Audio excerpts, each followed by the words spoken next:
Catalunya ha de fer un acte de desobediència per aconseguir un dia la independència. Jo sóc el primer de fer ara un acte d'indisciplina absoluta.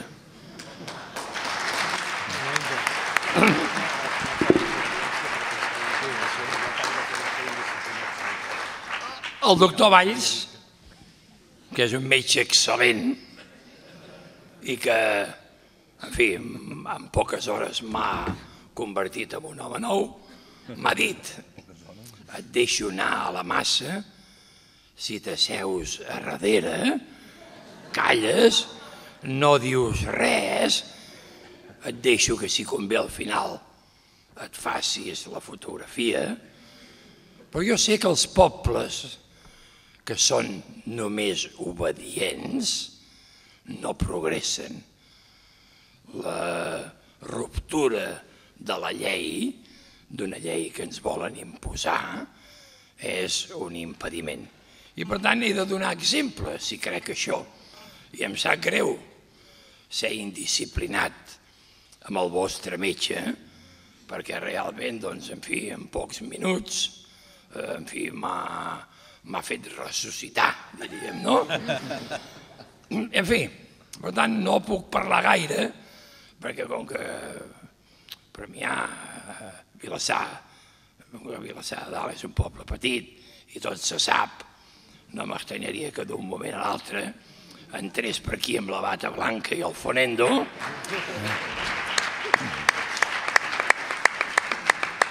i se m'endugués, no? Perquè ja em volia, a vegades els metges, sobretot quan un ja tampoc és un nen, s'espanten una mica, no? I deia, si vols et portarem a Barcelona amb una ambulància. Jo dic, no, només tinc un compromís. El que jo us volia dir, ho hauria de dir molt resumit, ho hauria de dir amb un to de veu que no és el que la causa mereixeria, però us he de dir una cosa molt clara. Jo sóc historiador, he dedicat la meva vida a l'estudi de la història, no? I el que sé, com a historiador, és que el problema català, que la relació de Catalunya amb l'estat espanyol, des de 1714 fins ara, no s'ha solucionat. Ha passat per etapes molt diferents. Ho hem provat tot. Vàrem tenir una monarquia borbònica pseudodemocràtica, vàrem tenir un cop d'estat, una dictadura amb Primo de Rivera, després va venir una república i ens pensàvem que amb la república, una república democràtica i progressista, les coses s'arreglarien. I no va ser així. L'Estatut de Núria va ser retalladíssim a Madrid l'any 1932. El govern de dretes de la República va arribar a posar a la presó el president Companys i sotmetre'l a judici, treure'l de Catalunya, portar-lo a Andalusia en una presó. Després va venir el franquisme i, evidentment, ja no us he pas de dir com anar a Catalunya amb el franquisme.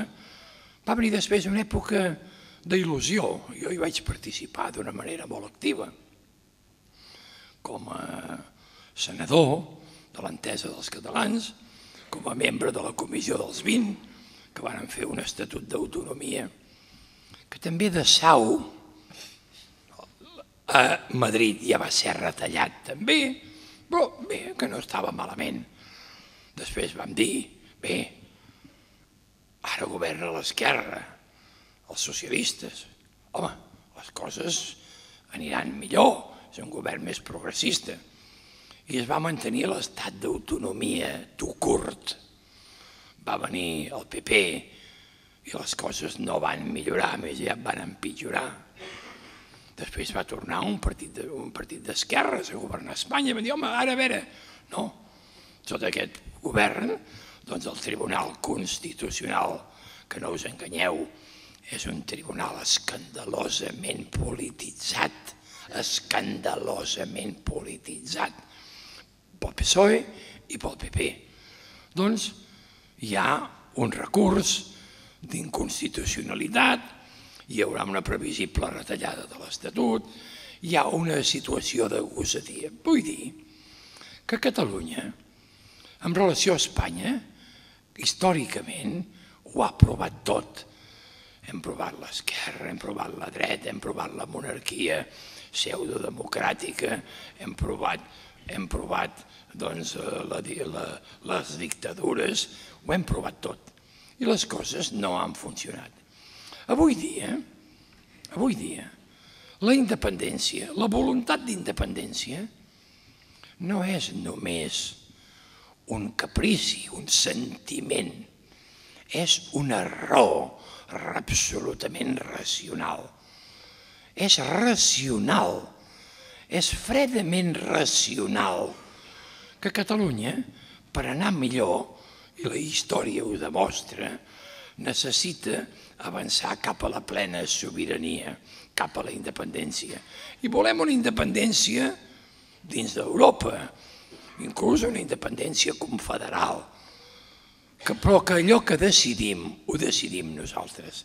La història ens ensenya que no hi ha solució, que no hi ha solució. Hi va haver una Constitució al 78, jo hi vaig participar, vaig ser senador constitucional, i en aquella època de la transició, quan sortíem de la dictadura, no hi ha dubte, la Constitució del 78 era magnífica, obria unes portes d'esperança tremendes. Hi havia tot un títol dedicat a les autonomies, a una Catalunya autònoma, que era el que demanàvem, llibertats, amnistia i estatut d'autonomia.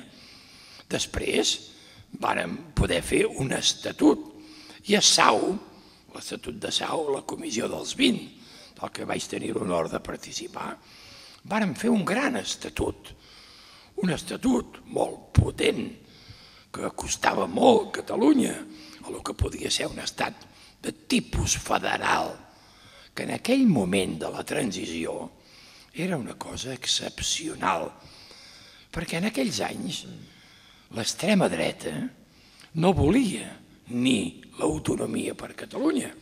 Jo recordo quan fèiem l'Estatut, com el senyor Blas Piñar de Fuerza Nueva, o el senyor Fraga Iribarne, o inclús la UCD, que estava formada per gent liberal, demòcrata, però també per gent que venien del franquisme, estaven en absolut desacord